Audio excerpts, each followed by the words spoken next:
le projet dépolluteur, vous avez vu, donc on met les compétences de différents partenaires ensemble. Donc vous avez vu, on a donc identifié la composition chimique de COV et on a élucidé les toxicités des différents de COV et maintenant, donc il est temps de les traiter et éliminer donc par différentes technologies. Et donc, dans le projet, évidemment, et en général, on utilise donc soit adsorption, catalyse ou donc plus récemment donc photocatalyse pour traiter et éliminer tous ces COV. Il faut dire la réussite de technologie adsorption, catalyse, photocatalyse, et même plasma et même donc dans le projet, on a proposé quelque chose donc innovant, c'est le couplage de différentes technologies. Donc, la réussite de toutes ces technologies dépend fortement. Une chose, c'est les matériaux. Il faut des matériaux performants qui permettent donc de éliminer par ces différentes technologies et leur couplage. Et même, on peut aller donc à une échelle plus importante. Et donc, dans le cadre de projet dépolluteur, donc nous avons développé donc plus de centaines de nouveaux matériaux comme les matériaux microporeux zéolithiques, des charbons actifs, des matériaux mésoporeux à partir de carbone, de silice, oxyde de zirconium, de titane, de cérium et de l'or composite notamment. Mélange d'oxyde de zirconium, de titane, de cérium. Et tous ces matériaux nouveaux, donc qui permet justement les autres partenaires de donc, sélectionner les meilleurs adsorbants, les meilleurs catalyseurs et meilleurs photocatalyseurs pour éliminer donc les COV et donc on essaye aussi donc de coupler, comme j'ai dit, la technologie d'adsorption catalyse, adsorption photocatalyse et plasma catalyse pour donc éliminer les différentes COV en une seule étape, donc sans réellement d'abord donc effectuer adsorption et ensuite les traiter. Donc ça c'est réellement quelque chose original. Donc c'est pourquoi ici donc, dans ce slide, vous pouvez constater, on a développé une large série de non, non, pas encore. Donc, on a développé une large série de catalyseurs et surtout, donc, on a développé un matériau, donc une série de matériaux très, très performants. Donc, notamment, on a introduit des différentes porosités, donc micro, méso et macroporosités dans les adsorbants et aussi des catalyseurs qui permet justement une diffusion, une performance d'adsorption et de catalyse et photocatalyse est beaucoup meilleure par rapport justement des matériaux avec une seule porosité. Et donc, on a appuyé aussi notre expertise développée anciennement dans les différents projets, donc de produire justement des adsorbants et des catalyseurs en grande quantité, comme ici indiqué. Donc, les zeolites, donc dans le cas de projet cépataire, on peut produire en grande quantité qui permet de fournir aux partenaires d'évaluer en grande quantité, donc dans différents procédés et aussi des différents matériaux. Donc, ça, c'est réellement donc une manifestation de synergie.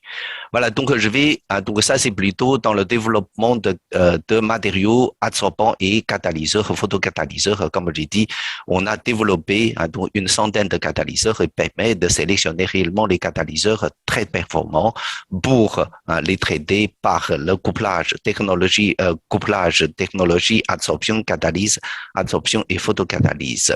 Stéphane, tu peux aller sur slide suivant. Donc, premier exemple de utilisation de matériaux très très performants. Donc, les partenaires justement de Namur a produit donc beaucoup de catalyseurs et surtout des matériaux très très performants. Donc des matériaux hiérarchisés et ensuite qui permet les partenaires de déposer des composés actifs comme palladium et platine sur nous, donc matériaux à base de zeolite ou de matériaux mésoporeux et ensuite qui permet réellement de faire des tests. Donc de performance de tous ces catalyseurs dans l'élimination de COV avec la technologie de couplage, adsorption et catalyse. Ici, les résultats montrent clairement, donc nos catalyseurs par rapport aux catalyseurs de référence sont très performants et aussi très prometteurs dans l'élimination de COV. Ici, on utilise simplement toluène comme une molécule représentante de COV et on peut constater l'oxydation totale.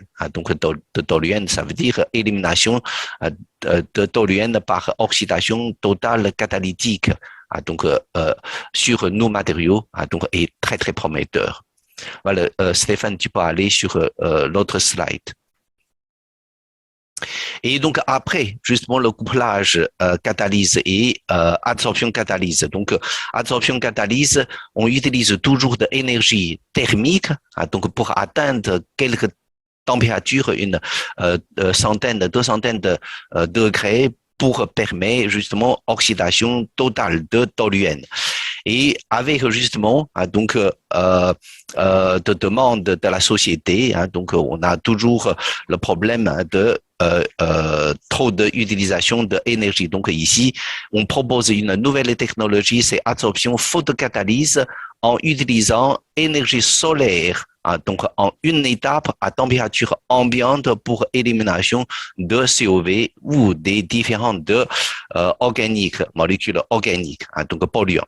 Et donc ici, donc on a développé justement de photocatalyseurs par justement un matériau très donc photosensible, donc qui absorbe donc de la lumière d'une façon très important et après introduction justement de composants actifs et donc non seulement donc un côté on peut effectuer de photocatalyse à température ambiante, élimination de différents composés organiques et on peut aussi utiliser donc ces matériaux comme catalyseur et cette fois-ci, on peut utiliser en fait donc une température beaucoup plus faible. Vous pouvez constater, même à température ambiante, on a déjà une conversion de COV donc relativement importante. Donc cela signifie donc avec énergie solaire et température ambiante, avec nos matériaux donc performants, on peut réaliser en une seule étape à température ambiante par absorption photocatalyse des COV. Donc au niveau de mécanismes scientifiques, je ne vais pas rentrer trop dans le détail, mais en tout cas, donc il s'avère réellement cette technologie très prometteur.